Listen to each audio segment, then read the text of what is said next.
warm weather here, your hard-working fireplace getting a break right now. That means now is a real good time to schedule a little chimney cleaning and maintenance. Jerry Vermeulen is here to explain how to get that done. Jerry is with Calgary Chimney Sweeps. Welcome to the show. Thank you. And you were telling me as Andy was doing his weather that your peak season is when people are reminded again that they need to use their fireplaces in the fall, but now is one of the best times to get it done. Why is that? It's just, it's easier to get up on the roof because sometimes when you can sweep a lot from the bottom, but if you have the ability to get up on the roof, you can do a more thorough job. Okay. But at the same time, we have equipment that actually will clean the cap. Yes. And stuff like that. Plus, it makes a better inspection. Better inspection, okay. And so let's take a step back. So what happens in a chimney that requires us to call you in? Like what happens while we're burning, wood and the artificial logs in our chimney?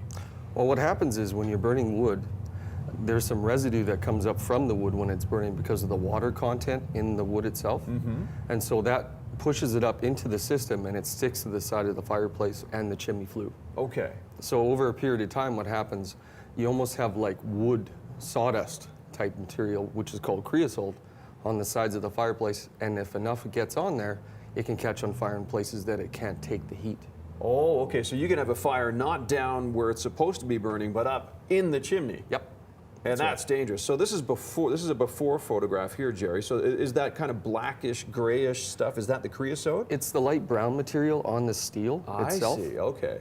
Okay. And so you guys come in and you use your tools. And what do you guys do to get rid of this? It's basically just contact with the creosote itself. Okay. Because what happens is if you just use air sometimes, it won't get it all off. I see. So this is after here, and this is quite the difference.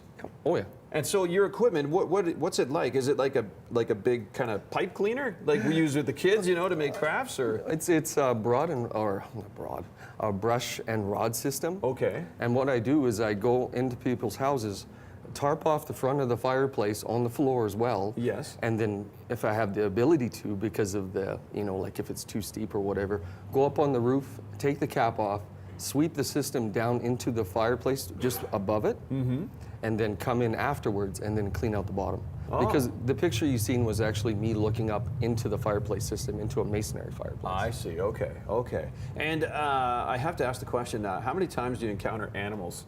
Or bird nests, or that type of thing, squirrel nests? Lots, lots. So what do you do about that?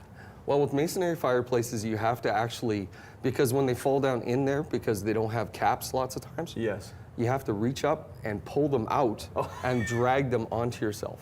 So one time I got a hawk in there. Tell us about the hawk. Well, when I looked up and seen that thing, I was expecting a sparrow or something small, but then when I seen the beak and the claws and stuff like that, I was like, what did you do? I had to get protective mesh on my hands and then reach around, try to grasp it around the wings, and then take it out. And then when it was out, it had like full feather spread, ticked off. Well, it was not happy. No, not happy.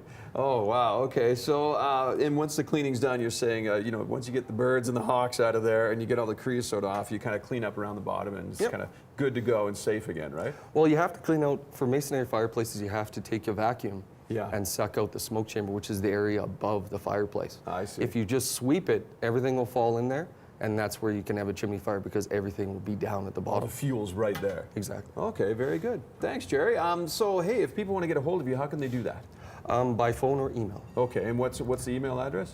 Calgary Chimney Sweeps at shaw.ca. Shaw.ca, very good. We have more information on our website, breakfasttelevision.ca. Nice to meet you. Thank you. Good luck. Hopefully you get a lot of calls this time of year when there's no snow on the roof. I hope so.